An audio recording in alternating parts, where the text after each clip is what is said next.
साथ आराम से जी ने कहा आज पूरे प्रदेश के छात्रों की मांग है कि चुनाव कराए जाएं। छात्र संघ चुनाव ना कराने का कोई कारण नहीं है।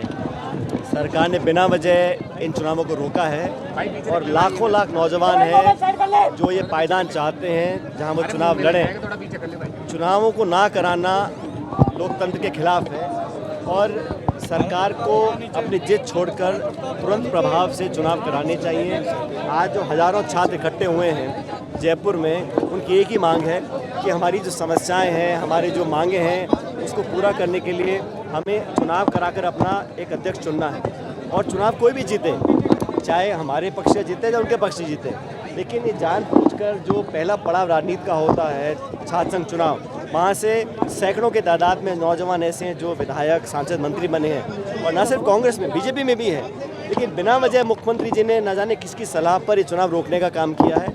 आज जो हज़ारों छात्र इकट्ठे हुए हैं NSUI के पायदान पर, प्लेटफॉर्म पर, हमारी मांग है कि सरकार तुरंत प्रभाव से चुनाव कराए और पूरे प्रदेश में हम दबाव बनाएंगे। प्रत्येक जिले में हम इस सरकार को मजबूर करेंगे कि चुनाव कराए जाए। 2.25 साल से ये सरकार राजस्थान में है।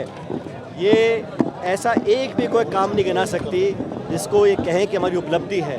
हमारी सरकार में जो काम किए उसको रोककर ये कुछ शुरू नया नहीं कर पा रहे हैं, चाहे वो नौकरी की बात हो, चाहे किसानों को मदद करने की बात हो।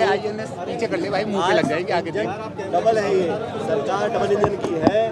लेकिन पूरे प्रदेश में इस सरकार का कोई इम्पैक्ट नहीं है, सरकार का कोई सरोकार नहीं है। सरकार की क्रेडिबिलिटी लगभग ख़त्म हो चुकी है और इतनी जल्दी अपनी विश्वसनीयता को खो दे इस सरकार ने कर दिखाया है। बहरहाल हमारी मांग है कि छात्र संघ के चुनाव जल्द कराए जाएं। और आज जैसा NSUI के राष्ट्रीय अध्यक्ष जी आज जयपुर आए हैं, पूरे देश में मांग कर रहे हैं ना, राजस्थान में हर प्रदेश में मांग कर रहे हैं कि छात्रों को, युवाओं को लोकतंत्र के जो पहली सीढ़ी है वहाँ तक पहुँचने के लिए आप पायदान दें, प्लेटफॉर्म दें।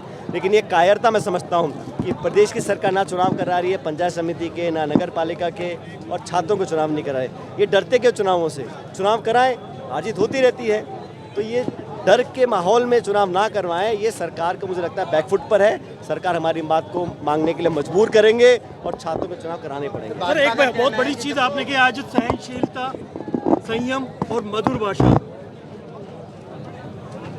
ये बहुत ज़रूरी है। बिल्कुल सही है। मैं तो नौजवानों को बोलता हूँ, जितना जोश उनके अंदर है उसको सही दिशा देनी चाहिए। नौजवानों की जो प्रतिभा है, जो जोश है, जो उत्साह है, जो आत्मविश्वास है, उसको नाप तोल का प्रयोग करना चाहिए।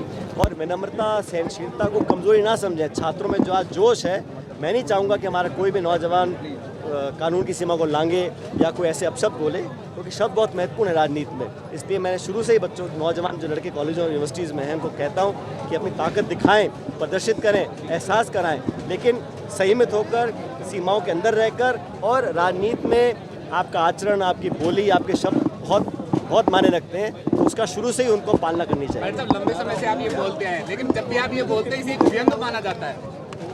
मैं तो नौजवानों को वो दे रहा हूँ जो मैंने अपने 25 साल में सीखा है। और मुझे बहुत जल्द मौका मिल गया था राजनीति में आने का। 25-26 साल की उम्र में संसद में चला गया था। तो मेरा अनुभव ये रहा है कि नौजवानों को बहुत कुछ करके दिखाने का मौका मिलता है, लेकिन जीवन में, राजनीति में जो हमारा आचरण है, जो बोली है, जो हमारी कार्यप्रणाली है, बहुत महत्वपूर्ण होती है। उस पर बहुत ध्यान देना चाहिए। सत्यपाल मलिक जी का निधन हुआ है, सत्यपाल मलिक जी का निधन हो गया है। मैंने अभी हम सब ने मिलकर सामूहिक रूप से सत्यपाल मलिक जी को श्रद्धांजलि दी है। उन्होंने जीवन में हमेशा किसानों की लड़ाई लड़ी है। उनके जाने से बहुत बड़ा एक आहत हम सब लोगों को हुई है। मैं उम्मीद करता हूं कि उनके आत्मा को प्रभु शांति देगा, लेकिन उन्होंने अपने जीवन के अंतिम सांस तक लड़ाई लड़ी किसानों की, वो हमेशा देश याद रखेगा। अभी राहुल गांधी जी ने जो बोला, विपक्ष के नेता को ये पूरा अधिकार है कि सरकार से सवाल पूछे। और मैं समझता हूँ कि इस प्रकार से अगर सोशल मीडिया पे नेता प्रतिपक्ष अपनी बात नहीं रखेंगे तो कहाँ रखेंगे? किस कानून में लिखा है कि अपनी बात को नहीं रख सकते? सवाल पूछना, विपक्ष के पास कभी भी दस्तावेज नहीं होंगे, विपक्ष के पास कभी भी कागज नहीं होंगे, लेकिन जो सवाल पूछने हैं वो पूछा जाएगा।